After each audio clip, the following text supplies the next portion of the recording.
یہ ایک حدیث پچھلے جمعہ میں شروع کی تھی اور وہ ناتمام رہ گئی تھی. خلاصہ اس کا یہ تھا کہ ایک صحابی ہیں حضرت جابر ابن سلیم رضی اللہ تعالیٰ عنہ. وہ یہ کہتے ہیں کہ میں حضور اقدس صلی اللہ علیہ وسلم کی خدمت میں مدینہ منورہ حاضر ہوا اور جب پہلی ملاقات ہوئی پہچانتے بھی نہیں تھے کہ حضور اقدس صلی اللہ علیہ وسلم کون ہیں. لوگوں سے معلوم کرنے پر پتہ لگا تو پہلے سلام کیا. سلام میں علیک السلام کہا. آپ نے تلقین فرمائی کہ علیک السلام کے بجائے السلام علیکم کہنا چاہیے. پھر چلتے وقت انہوں نے درخواست کی کہ مجھے کوئی نصیحت کیجیے. تو آپ نے پہلی نصیحت تو یہ فرمائی کہ لا تسبن احدا، کسی کو برا نہ کہو، کسی کو گالی نہ دو، کسی کی بدگوئی نہ کرو. تو لفظی معنی اس کے گالی دینے کے بھی ہوتے ہیں، بدگوئی کرنے کے بھی ہوتے ہیں اور برا کہنے کے بھی ہوتے ہیں. یہ گالی دینے کا جہاں تک تعلق ہے، یہ تو ہر مسلمان جانتا ہے کہ وہ دوسرے کو گالی نہیں دینی چاہیے. اور گالی کے معنی ہے کہ کوئی سخت مغلظ قسم کے الفاظ استعمال کرے. کوئی بھی شریف آدمی اس کو پسند نہیں کرتا. لیکن اس کے ایک معنی یہ بھی ہے کہ کسی کو برا نہ کہو، کسی کو بھی برا نہ کہو. یہ ایک عجیب ہدایت ہے، عجیب تعلیم ہے کہ کوئی شخص خواہ کتنی ہی برے کام کر رہا ہو، گناہ کر رہا ہے، معصیتیں کر رہا ہے، غلط کام کر رہا ہے، اس کے کام کو تو برا سمجھو، اس کے کام کو برا کہو، لیکن اس کی ذات کو برا نہ کہو. اس کے کام کو حقیر سمجھو، یہ کام اس کا بہت برا ہے، یہ کام اس کا بہت غلط ہے، اس کا کام یہ بہت حقیر اور ذلیل ہے. لیکن اس آدمی کی ذات کو حقیر اور ذلیل اور اس آدمی کی ذات کو برا کہنا یہ درست نہیں. یہ بڑی عجیب و غریب تلقین ہے ہمارے دین کی. کیوں؟ اس واسطے کہ ذات کو برا کیا کہتے ہو، کیا پتا کہ اس کا انجام کیا ہونے والا ہے، آخرت میں اس کا انجام کیا ہوگا. آج بے شک برے کام کر رہا ہے اور برے کام کرنے کی وجہ سے تم اس کے کاموں کو برا سمجھ رہے ہو، اس آدمی کو برا سمجھ رہے ہو. لیکن کیا پتا اللہ تبارک و تعالیٰ اس کو توفیق عطا فرما دے، اصلاح فرما دے، اور مرنے سے پہلے اللہ تعالیٰ اس کو اچھے اعمال کی توفیق دے دے. جب اللہ کے پاس پہنچے، اللہ تعالیٰ کے پاس پاک صاف ہو کر. تو اس واسطے کیا پتا کہ کون بہتر ہے. تو اس واسطے کسی بھی ذات کو، کسی بھی شخص کی ذات کو، یہاں تک کہ کافر کو بھی ذات کو برا نہ سمجھے. اس واسطے کہ کیا پتا اللہ تعالیٰ ایمان کی توفیق دے دے، تم سے بھی آگے نکل جائے. کتنی مثالیں ہیں کہ آدمی کافر تھا، فاسق تھا، فاجر تھا، لیکن اللہ تبارک و تعالیٰ نے توفیق عطا فرمائی، اچھوں سے آگے نکل گیا. حدیث میں فرمایا نبی کریم صلی اللہ علیہ وسلم نے کہ العبرۃ بالخواتین، اعتبار خاتمے کا ہے. خاتمہ کس حالت پر ہوا؟ خاتمہ اگر ایمان پر ہوا، عمل صالح پر ہوا، تو اللہ تبارک و تعالیٰ کے ہاں مقبول ہے، تم سے کہیں آگے پہنچ گیا.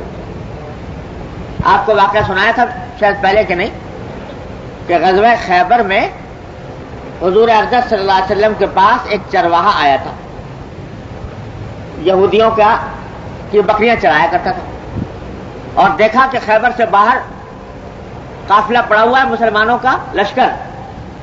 تو دل میں خیال پیدا ہوا کہ جا کر دیکھوں تو صحیح کہ یہ لوگ کہتے کیا ہیں، کرتے کیا ہیں. تو بکریاں لے کر نکلا اور حضور اقدس صلی اللہ علیہ وسلم کی تلاش میں چلا. لشکر پڑا ہوا تھا، پوچھا کہ تمہارے سردار کہاں ہیں. لوگوں نے نشاندہی کر دی خیمے کی طرف، وہاں حضور اقدس صلی اللہ علیہ وسلم تشریف فرماتے. اول تو اس کو یقین نہیں آیا کہ یہ اتنے بڑے سردار وہ ایسے معمولی سے خیمے کے اندر کیسے بیٹھے ہوں گے. اس کے ذہن میں یہ تھا کہ بہت بڑے کوئی بادشاہ ہے, کوئی بہت بڑے امیر کبیر ہیں, تو کیا ٹھاٹ باٹ ہوں گے, کیا عیش و عشرت ہوگا. وہاں تو کھجور کا کہ چٹائی سے بنا ہوا خیمہ وہ پڑا ہوا. اول تو یقین نہیں آیا, لیکن خیر پہنچ گیا حضور اقدس صلی اللہ علیہ وسلم کی خدمت میں. تو جا کر پوچھا کہ آپ کیا پیغام لے کر آئے, کیا دعوت ہے آپ. تو حضور نبی کریم صلی اللہ علیہ وسلم نے دعوت اپنی مختصر بیان فرما دی کہ بھائی میں تو یہ لے کر آیا ہوں کہ اللہ کے سوا کوئی معبود نہیں وغیرہ وغیرہ. سادہ سا آدمی تھا, پوچھنے لگا کہ اگر میں آپ کی اس دعوت کو قبول کر لوں تو میرا کیا انجام ہوگا, میرا کیا رتبہ ہوگا. تو آپ نے فرمایا کہ تمہارا رتبہ یہ ہوگا کہ ہمارے برابر ہوگے, ہم تمہیں گلے سے لگائیں گے. تو وہ کہتا ہے کہ آپ مجھ سے مذاق کرتے ہیں, میں کہاں اور آپ کہاں, میں ایک ادنا چرواہا, آپ اتنے بڑے سردار, اور آپ کہتے ہیں کہ مجھے گلے سے لگائیں گے. میں تو جسم سیاہ فام ہے, بدن سے بدبو اٹھ رہی ہے, ایسی حالت میں آپ مجھے کیسے گلے سے لگائیں گے. حضور اقدس صلی اللہ علیہ وسلم نے فرمایا کہ نہیں, ہم تمہیں گلے سے لگائیں گے. اور تم کہتے ہو کہ سیاہ فام ہو, تو اللہ تبارک و تعالیٰ تمہارے جسم کی سیاہی کو تابانی سے بدل دے گا, اور تمہارے اس جسم سے اٹھنے والی بدبو کو اللہ تبارک و تعالیٰ خوشبوؤں سے تبدیل کر دے گا. اس اللہ کے بندے کے دل میں ایسی کچھ بات بیٹھی کہ اسی وقت اس نے کہہ دیا کہ اشہد ان لا الہ الا اللہ اشہد ان محمد رسول اللہ, مسلمان ہو گیا. اور پھر پوچھا حضور اقدس صلی اللہ علیہ وسلم کہ یا رسول اللہ بتائیے اب میں کیا کروں. تو حضور اقدس صلی اللہ علیہ وسلم نے فرمایا کہ بھائی تم ایسے وقت اسلام لائے ہو کہ نہ تو کوئی نماز کا وقت ہے کہ تمہیں نماز پڑھواؤں, روزے کا زمانہ نہیں کہ روزے رکھواؤں, زکوٰۃ تم پر فرضی نہیں, حج کا کی اس وقت تک فرضیت نہیں ہوئی تھی. تو یہ اس وقت تو ایک ہی عبادت ہو رہی ہے, وہ عبادت جو تلواروں کی چھاؤں میں انجام دی جاتی, جہاد فی سبیل اللہ. اس نے کہا کہ یا رسول اللہ ٹھیک ہے میں اس عبادت میں شامل ہو جاتا ہوں, لیکن یہ بتائیے کہ جہاد میں تو جب آدمی شامل ہوتا ہے تو دونوں ہی احتمال رہتے ہیں, یا غازی یا شہید, یا فتح پا گیا یا مر گیا. تو اگر میں اس میں مر گیا تو آپ کچھ میری گارنٹی لیجئے. تو حضور اقدس صلی اللہ علیہ وسلم نے فرمایا کہ میں گارنٹی لیتا ہوں, ضمانت لیتا ہوں اس بات کی کہ اگر تم اس جہاد میں شہید ہو گئے تو اللہ تبارک و تعالیٰ تمہیں سیدھا جنت میں پہنچائیں گے, اور تمہارے جسم کی بدبو کو خوشبو سے تبدیل فرما دیں گے, تمہارے چہرے کی جو سیاہی ہے وہ سفیدی میں تبدیل ہو جائے.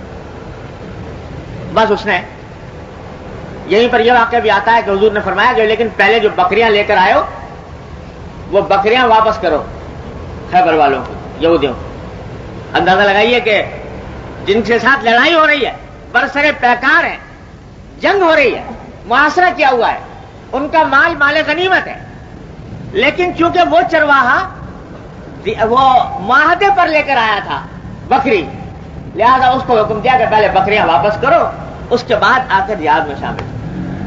بکریاں واپس کی, آ کے جہاد میں شامل ہوا. کئی دن تک جہاد جاری رہا ہے خیبر کا.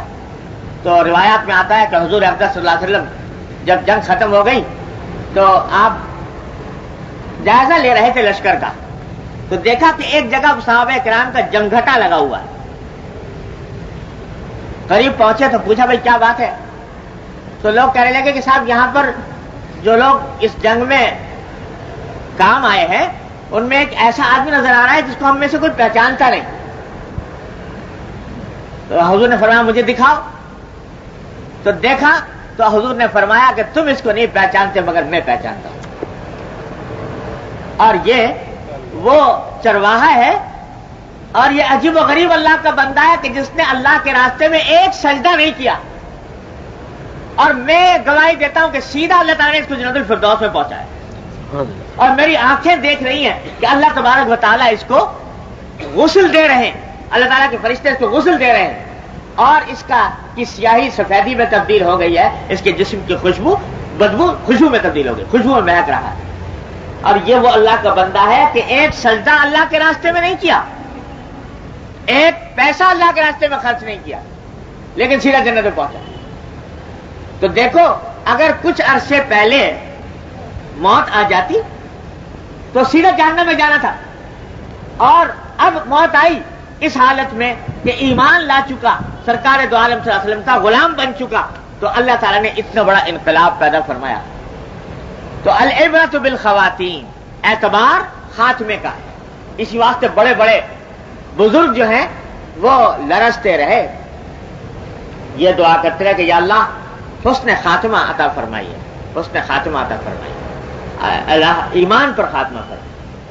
تو اعتبار خواتین کا ہے. کس بات پر انسان ناز کرے, کس بات پر انسان فخر کرے, کس بات پر اترائے, خدا جانے کل کیا ہونے والا ہے. تو اس واسطے کسی کو بھی حقیر نہ سمجھے.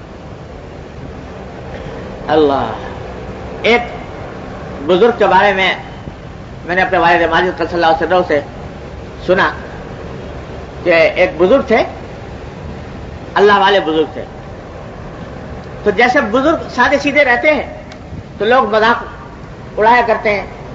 آج کل بھی ہے نا, یہ ملا جو ہے, ملا صوفی, یہ اس قسم کا کہہ کے لوگ مذاق اڑاتے ہیں ایسے آدمی, کہتے ہیں دنیا سے اس کا کوئی تعلق نہیں ہے. تو ان کا بھی مذاق اڑایا کرتے. تو کسی نے اسی مذاق اڑانے کے دوران ایک جملہ کہہ دیا, تو پتہ نہیں کیا کچھ ایسا جملہ کہہ دیا کہ میں ایک سوال آپ سے کرنا چاہتا ہوں کہ یہ بتائیے کہ آپ اچھے ہیں یا میرے کتے کی دم اچھی ہے. یہ سوال. اللہ بچائے, اللہ والوں سے اس قسم کی شرارت امیز باتیں کہنا بڑی خطرناک بات ہے, لیکن کہہ دیا کہ آپ اچھے ہیں یا میرے کتے کی دم اچھی. تو جواب میں نہ کوئی غصہ کیا, نہ کوئی طبیعت میں تغیر پیدا ہوا. ایک جواب دیا کہ بھائی ابھی تو میں کچھ نہیں کہہ سکتا, کہ پتہ نہیں میں اچھا ہوں کہ تمہارے کتے کی دم اچھی, باقی ابھی تو میں کچھ کہہ نہیں سکتا کہ کون اچھا ہے. اس واسطے کہ پتہ نہیں کس حالت میں خاتمہ ہوتا. اگر خاتمہ ہو گیا ایمان کے اوپر, عمل صالح کے اوپر, تو بے شک میں اچھا تمہارے کتے کی دم. اور اگر خدا نہ کرے خاتمہ خراب ہوا تو یقیناً تمہارے کتے کی دم اچھی مجھ سے. اس واسطے کہ وہ کم از کم جہنم میں نہیں جائے گی, اس کے اوپر کوئی تکلیف نہیں, اس کے اوپر کوئی عذاب نہیں. اور اگر میں برے حالت میں مر گیا تو پھر اللہ بچائے کتے کی دم ہی اچھی ہے مجھ سے. تو یہ اللہ کے بندوں کا معاملہ ہوتا ہے کہ وہ خاتمے پر نگاہ رکھتے ہیں. اس لیے فرمایا کہ کسی بھی بد سے بدتر انسان کی بھی ذات کو حقیر نہ جانو, بد سے بدتر انسان کی ذات کو برا نہ کہو, اعمال کو بے شک برا کہو, اس کا عمل خراب ہے, وہ شراب پیتا ہے, وہ کفر میں مبتلا ہے, وہ فسق و فجور کا مرتکب ہے. اعمال کو برا کہو لیکن ذات کو برا کہنے کا جواز نہیں, جب تک کہ معلوم نہ ہو کہ پتہ نہیں کیا ہونا. یہ ہے اللہ. مولانا حضرت حکیم الامت مولانا تھانوی قدس اللہ سرہ فرماتے ہیں, اب کیا بتائیں, اب یعنی حکیم الامت مولانا تھانوی رحمۃ اللہ علیہ اتنا جلیل القدر انسان, وہ کہتے ہیں کہ میں کسی بھی مسلمان کو, ہر مسلمان کو اپنے آپ سے افضل سمجھتا ہوں, اور ہر کافر کو احتمالاً اپنے آپ سے افضل سمجھتا ہوں. حالن, مسلمان کو حالن اور کافر کو احتمالاً, یعنی یہ رہتا بنا یہ ہے مسلمان, یہ صاحب ایمان ہے, پتہ نہیں اس کے دل میں ایمان کس اعلیٰ درجے کا ہو کہ مجھ سے آگے بڑھ جائے, لہذا میں اس کو اپنے آپ سے افضل سمجھتا. اور کافر سے بھی احتمالاً, کہ بظاہر تو کافر نظر آ رہا ہے لیکن یہ کافر خدا جانے اللہ تعالیٰ اس کو توفیق دے دے ایمان کی, تو ایمان کی حالت میں رخصت ہو, پتہ نہیں مجھ سے کتنا آگے نکل جائے. تو میں مومن سے حالن اور کافر سے احتمالاً, کافر کو احتمالاً اپنے سے افضل سمجھتا ہوں. اب بتائیے ہم شمع کے شمار قطار میں. ابھی کچھ دن پہلے ہمارے یہاں حضرت ڈاکٹر حفیظ اللہ صاحب مدد اللہ تعالیٰ ان کو آپ سے سلامت رکھتے, وہ تشریف لائے تھے. وہ حضرت مفتی محمد حسن صاحب رحمۃ اللہ علیہ کے خلیفہ ہیں, اور مفتی صاحب رحمۃ اللہ علیہ کی بڑی صحبت اٹھائی ہے. اور حضرت مفتی احمد حسن صاحب رحمۃ اللہ علیہ حضرت حکیم الامت مولانا تھانوی کے عاشق زار تھے. تو عجیب و غریب بزرگ تھے. وہ کہتے ہیں کہ ہم حضرت حکیم الامت مولانا تھانوی رحمۃ اللہ علیہ کے مجلس میں جایا کرتے تھے. تو جب مجلس میں بیٹھتے تو میرے اوپر ایک عجیب حالت طاری رہتی تھی. جتنے لوگ مجلس میں بیٹھے ہیں سب اپنے آپ سے افضل نظر آتے تھے, اپنے آپ کو سب سے زیادہ کم تر, حقیر, سب سے کم عمل سمجھتا تھا. ہر وقت یہ خیال رہتا تھا کہ یہ تو پتہ نہیں کتنے لوگ آگے بڑھے ہوئے ہیں, میں کتنا پیچھے ہوں. اپنے آپ کو سارے اہل مجلس کے مقابلے میں کم تر سمجھتا. تو فرمانے لگا کہ ایک دن مجھے اتنا وہ خیال ہوا کہ میں پتہ نہیں کیا ہوں, کچھ شقاوت قلب ہے, کیا ہے کہ سب اللہ کے بندے کہیں سے کہیں پہنچ رہے ہیں, میں بالکل پیچھے رہ جا رہا ہوں. تو میں نے حضرت مولانا خیر محمد صاحب سے ذکر کیا. حضرت مولانا خیر محمد صاحب بھی حضرت تھانوی رحمۃ اللہ علیہ کے خلفاء میں سے ہیں. ان سے ذکر کیا, بھائی میری حالت تو عجیب ہے, میں جب حضرت کی وجہ سے بیٹھتا ہوں تو ایسا لگتا ہے کہ سب سے کمتر میں ہوں, سب مجھ سے افضل نظر آتے ہیں. تو مولانا خیر محمد صاحب فرمانے لگے, بھائی یہی حالت تو میری بھی ہے, میں بھی جب بیٹھتا ہوں تو ایسا لگتا ہے کہ سب مجھ سے افضل ہے اور میں سب سے کمتر. یہ پتہ نہیں ہم سب سے پیچھے ہی رہ گئے, سب آگے بڑھ گئے. تو کہنے لگے ہم دونوں گئے حضرت تھانوی کی خدمت, شیخ کی خدمت. ان سے جا کر عرض کیا کہ حضرت ہمارا عجیب حال ہے, جب آپ کی مجلس میں بیٹھتے ہیں تو ایسا لگتا ہے سب ہم سے افضل ہے اور ہم سب سے کمتر ہیں, کیا بات؟ تو حضرت نے فرمایا کہ بھائی یہ جو تمہیں حالت اپنی بتا رہے ہو, تو میں سچ کہتا ہوں کہ میری بھی یہی حالت ہے. اللہ کہ مجلس کے اندر جب بیٹھتا ہوں تو سب مجھ سے افضل نظر آتے ہیں, مجھے اپنے آپ سے افضل نظر آتے ہیں, اور میں ہی اپنے آپ کو سب سے کمتر نظر آتا ہوں. جس شخص کو اپنے معایب کا استحضار ہو, اللہ جل جلالہ کی عظمت, اس کی خشیت, اس کی ہیبت دل کے اوپر ہو, وہ دوسرے کی برائی کو دیکھے. جس شخص کے اپنے پیٹ میں درد ہو رہا ہو وہ دیکھے کہ دوسرے کو چھینک آ گئی, تو اس کو, جس کو اللہ تبارک و تعالیٰ کی عظمت اور خشیت جس کے اوپر غالب ہوتی ہے, وہ دوسرے کی ذات کو کیسے حقیر سمجھ لے, کیسے برا کہہ دے. وہ تو اس کو اپنے آپ سے چھٹی نہیں, اپنے عیوب سے چھٹی نہیں, وہ دوسرے کی برائی کو کہاں ڈھونڈتا پھرے اور دوسرے کو برا کیسے کہتا پھرے. تو بھائی یہ جو حدیث ہے جو فرمایا نبی کریم صلی اللہ علیہ وسلم نے, یہ بڑا زبردست اصول اور تعلیم بتا دی کہ کسی بھی انسان کی ذات کو حقیر نہ سمجھے. ہاں عمل اگر خراب ہے تو عمل کو خراب سمجھو, عمل کی برائی کر سکتے ہو, عمل کو حقیر سمجھتے ہو, عمل خراب, عمل برا. انسان کو برا نہ کہو, کیا پتا اللہ تبارک و تعالیٰ اس کو توفیق عطا فرما دے اور کہیں سے کہیں وہ پہنچ جائے. اس کا حصدار رہنا چاہیے.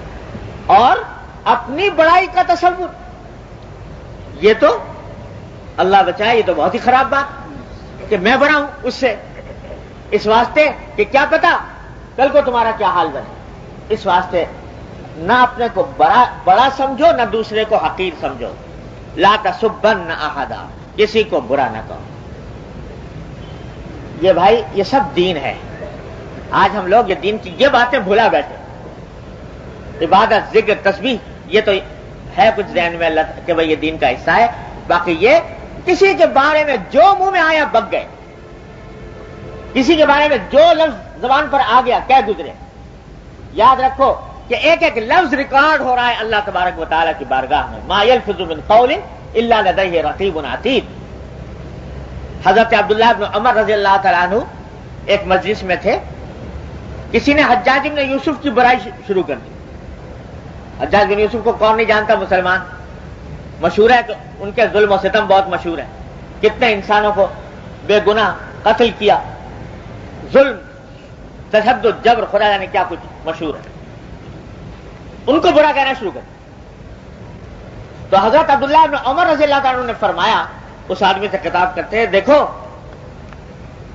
یہ جو تم کہہ رہے ہو یہ حجاج بن یوسف کی غیبت ہو رہی ہے بلا وجہ, اور یہ مت سمجھنا کہ حجاج کی گردن پر اگر سینکڑوں مسلمانوں کا خون ہے تو اس کی غیبت تمہارے لیے حلال ہو گئی.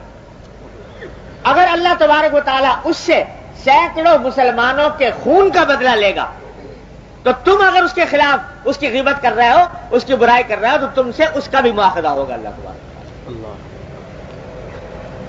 بلا وجہ غیبت. ہاں کہیں ضرورت پیش آ گئی کسی کو بتانے کے لیے کہ بھائی یہ ذرا خیال رکھنا, ہوشیار رہنا, فلاں آدمی ذرا اس سے بچ کے رہنا, یہ تو کوئی مذاکرہ نہیں, کسی کو تکلیف سے بچانے کے لیے. لیکن بلا وجہ مجلس آرائی کے لیے برائی ہو رہی ہے تو یہ نہیں. لا تسبن احد. ارے انبیاء علیہ السلام کا شیوا تو یہ رہا کہ گالی کا جواب بھی گالی سے نہیں دیا, حالانکہ شریعت نے اجازت دی ہے کہ جتنا کسی نے ظلم کیا اتنا تم بھی بدلہ لے سکتے ہو, لیکن انبیاء علیہ السلام نے کوئی گالی کا جواب بھی گالی سے نہیں دیا. نبی کو کہا جا رہا ہے کہ یا انا لنراک فی صفاحۃ و انا لنظنک من الکاذبین, کہ نبی جیسے جلیل القدر ہستی کو کہا جا رہا ہے کہ تم بیوقوف ہو, حماقت میں مبتلا ہو, اور ہمارا خیال ہے کہ تم جھوٹے ہو. احباق ان کو کہا, جھوٹا کہا. جواب میں ہم جیسا کوئی ہوتا کہہ رہے تم احمق, تمہارا باپ احمق. لیکن جواب میں نبی کا جواب یہ ہے کہ یا قوم لیس بی صفاحۃ ولکنی رسول من رب العالمین. اے میری قوم, میں بیوقوف نہیں ہوں, میں پروردگار کی طرف سے تمہارے پاس پیغمبر بن کے آیا. یہ جواب دے رہا ہے پیغمبر. گالی کا جواب گالی سے نہیں دیا جا رہا.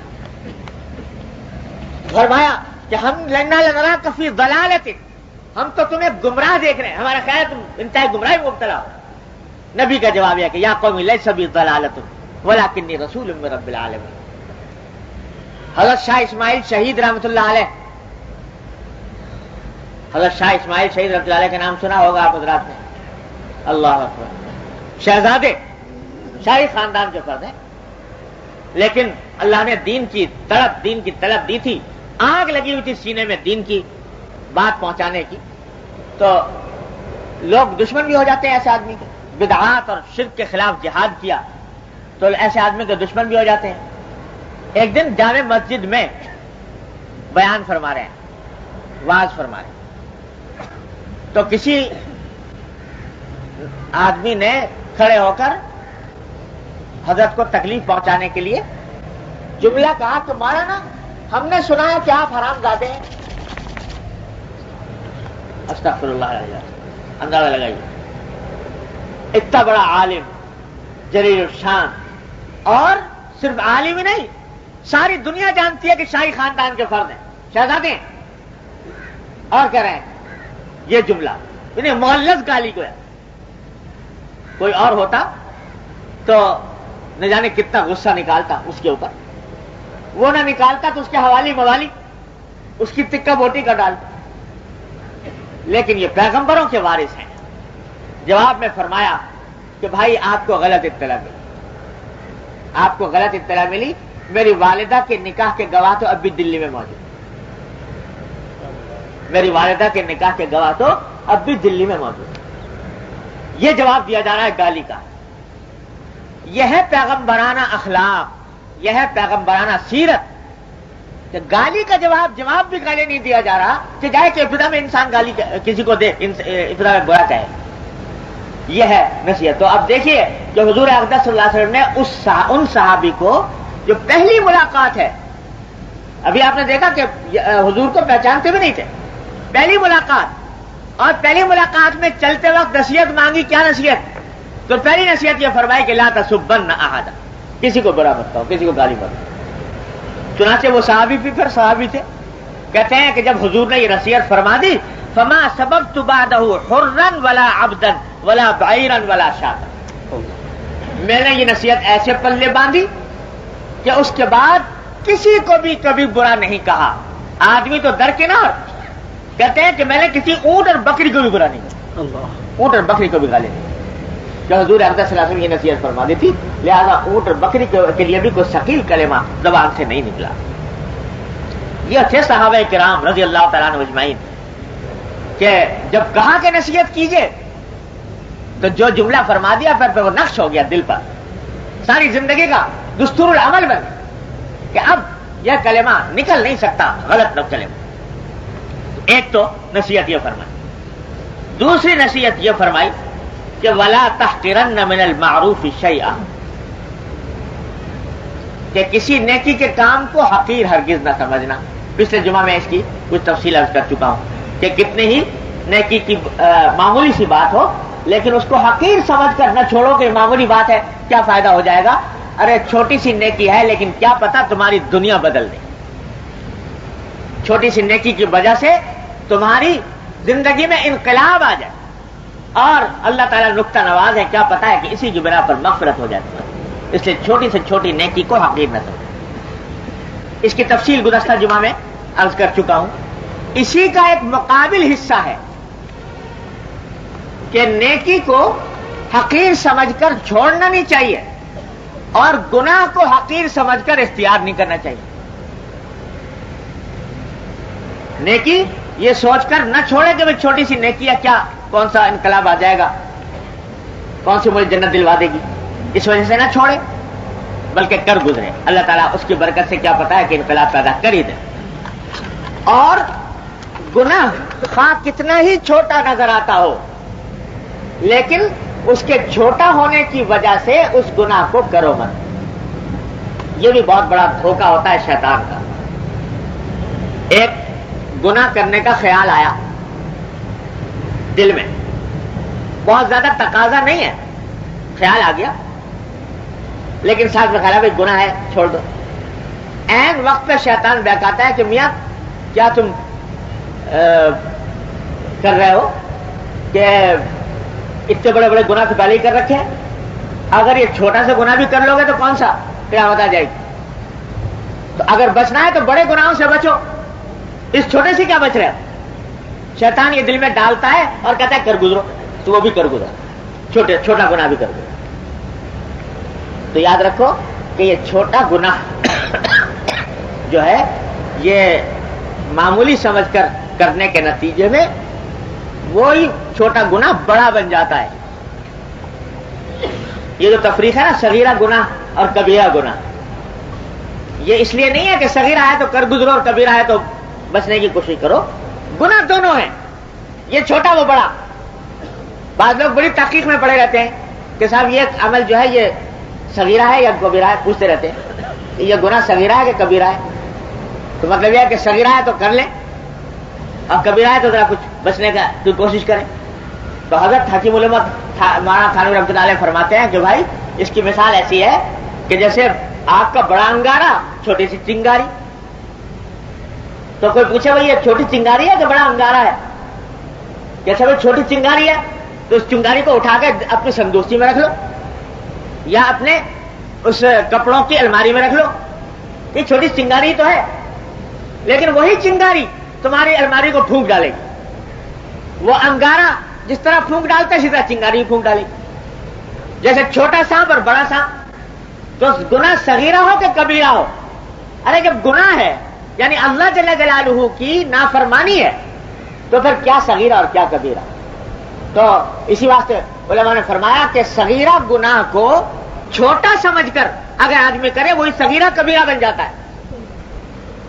یعنی یہ سوچ کے کر رہا ہے کہ صغیرہ ہے لہذا کوئی حرج نہیں کر لو, تو وہی کبیرہ بن جاتا ہے. اس واسطے یہ چھوٹا سمجھ کر گناہ کو اختیار نہ کرو. اور یاد رکھو کہ جیسے نیکی نیکی کو کھینچتی ہے اسی طرح گناہ بھی گناہ کو کھینچتا ہے, برائی برائی کو کھینچتی ہے. آج تم نے ایک چھوٹا گناہ کر لیا یہ سوچ کر کہ چھوٹا سا ہے کر گزرو, وہ پھر تم سے دوسرا کرائے گا, پھر تیسرا کرائے گا, چوتھا کرائے گا, اور یہاں تک کہ بات پھر کسی حد پر رکنے والی نہیں ہوگی. اور اگر اللہ بچائے, دیکھو گناہ جو ہے نا, گناہ کے معنی کیا ہے خوب سمجھ لیجیے. جہنم پہنچانے کے لیے کر, وہ چھوٹی ہو کہ بڑی ہو.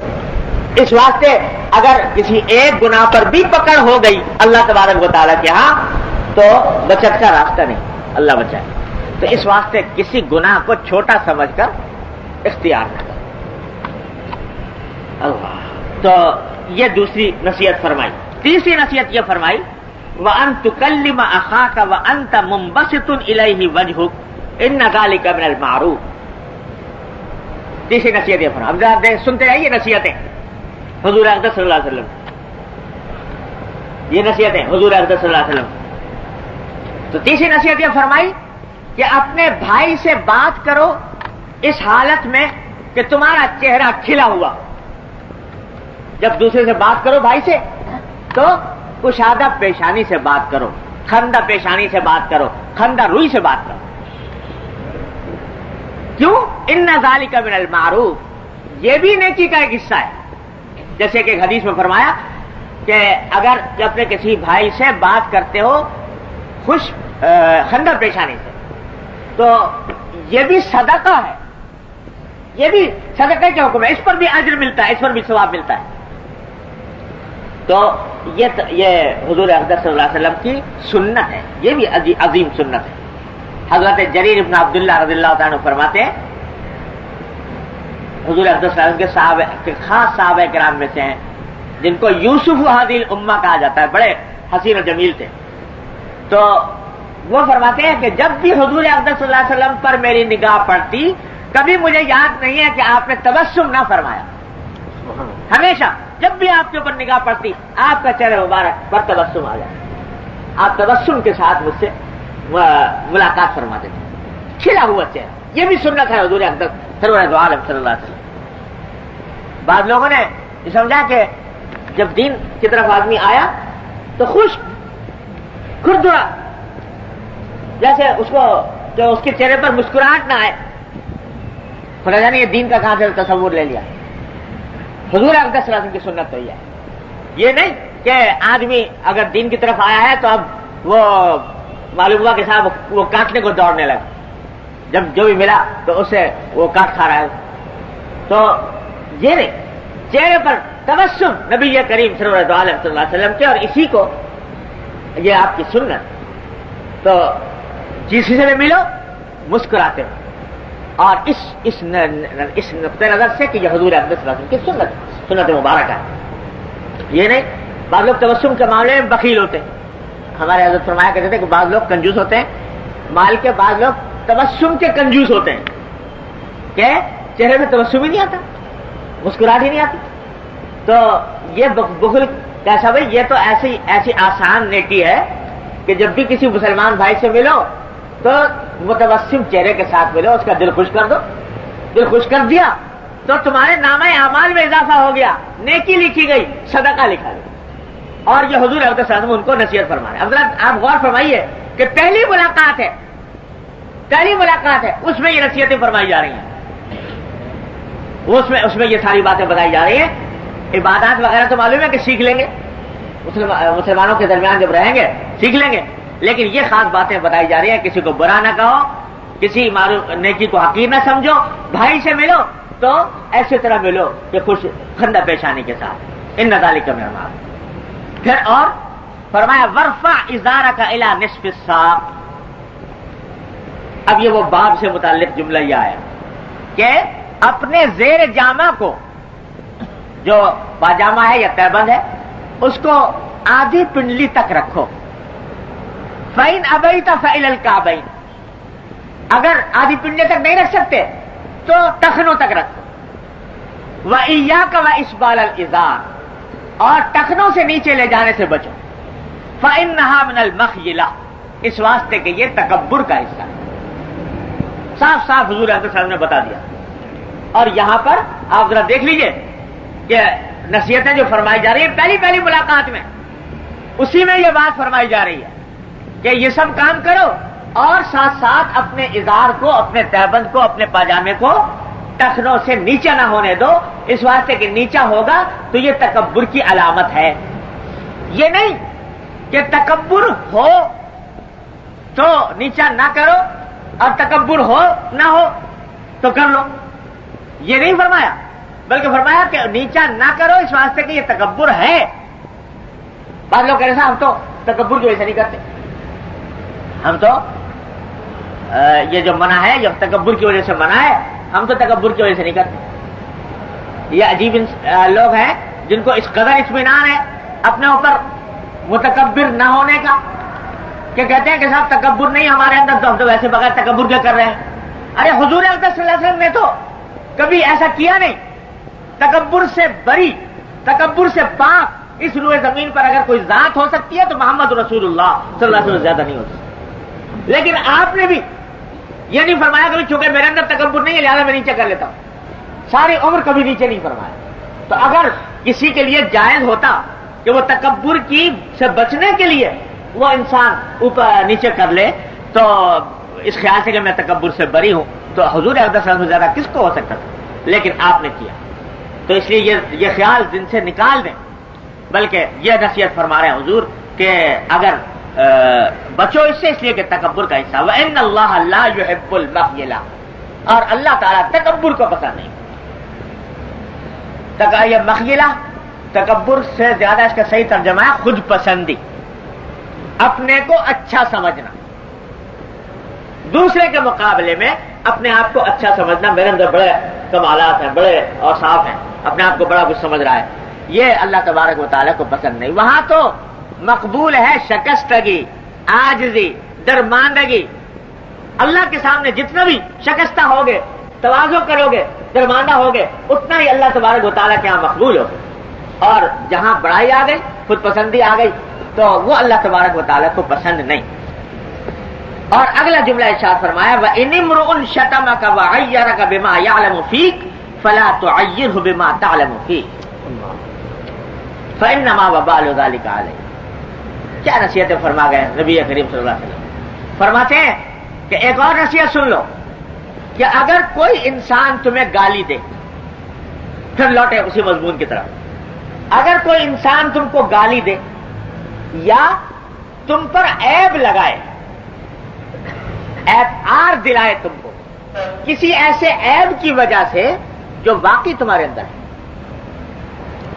جو تمہارے اندر وہ جانتا ہے کہ فلاں عیب ہے، اس عیب کی وجہ سے تمہیں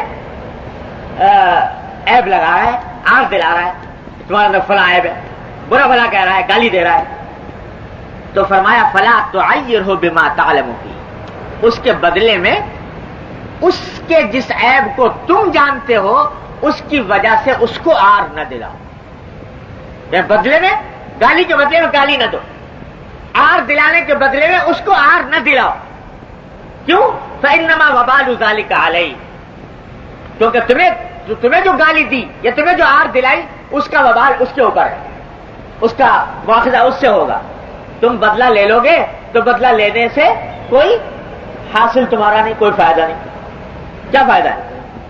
اور اگر بدلہ نہیں لوگے، صبر کرو گے، تحمل سے کام لوگے، ایثار کرو گے، اللہ تبارک و تعالیٰ کیا تمہارا اجر عظیم ہے۔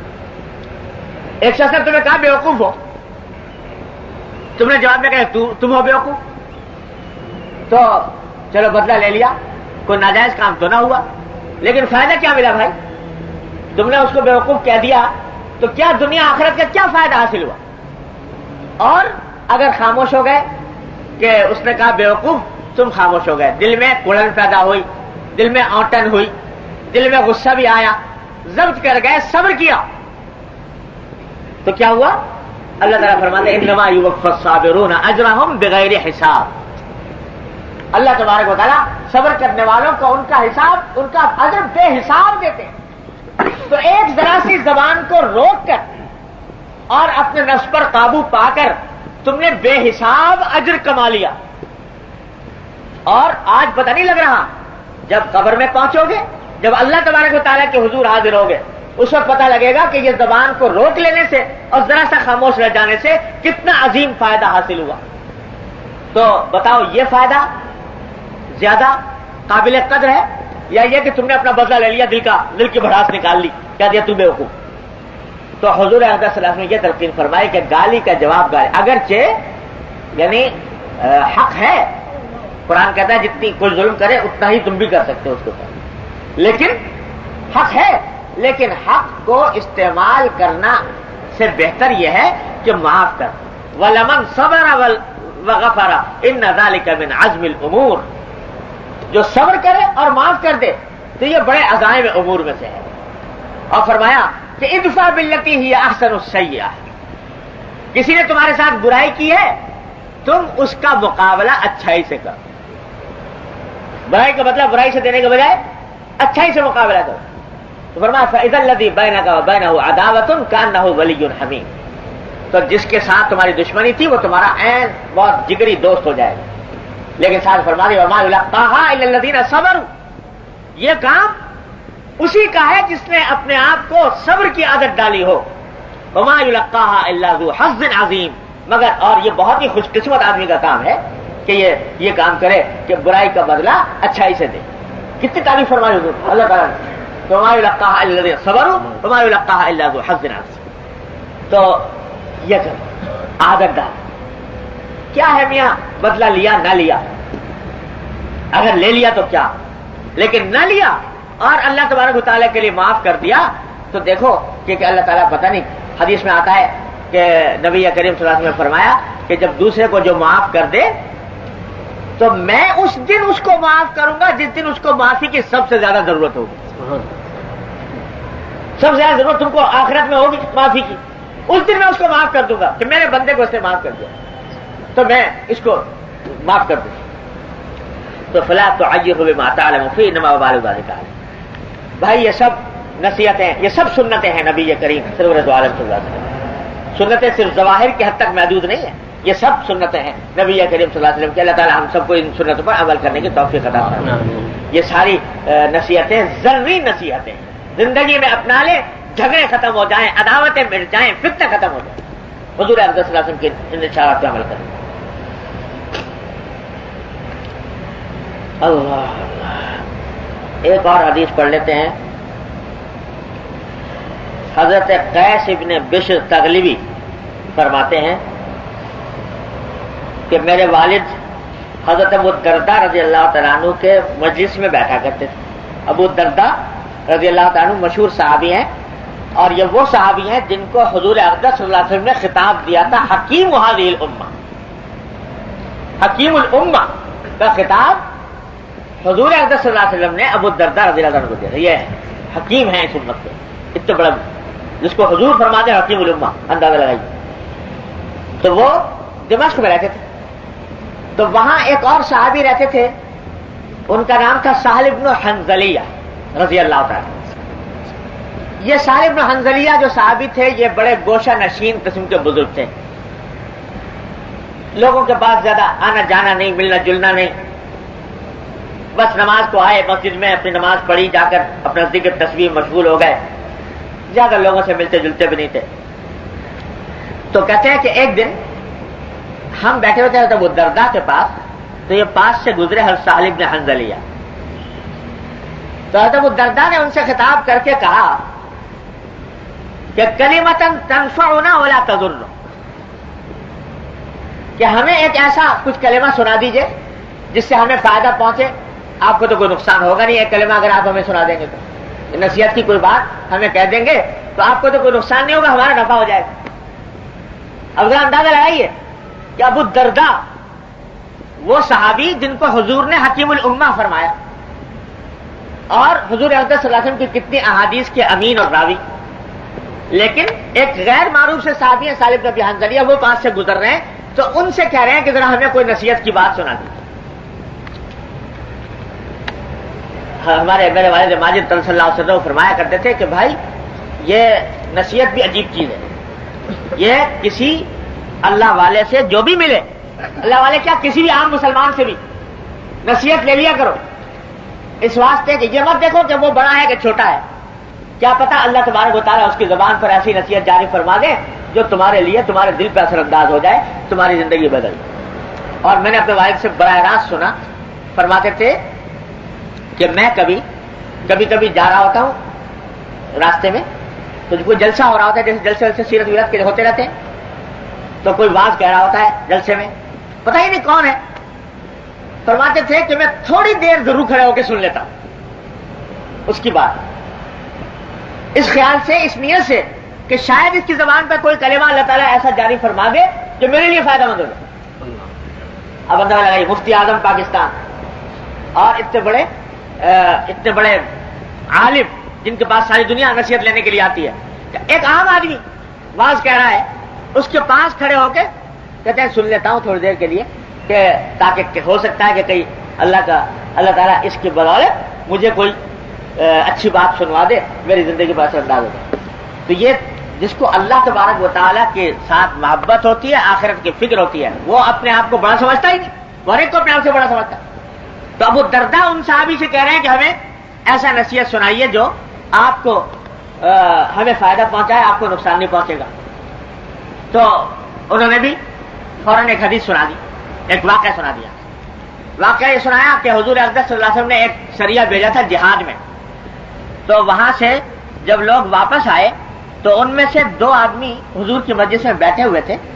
تو ایک دوسرے سے کہہ رہا تھا کہ بھئی جب ہم لڑائی میں تھے تو ہمارا ایک ساتھی تھا، اس نے دشمن پر حملہ کیا، پتہ نہیں تلوار سے کہ نیزے سے حملہ کیا، اور حملہ کرتے ہوئے یہ کہا کہ لو یہ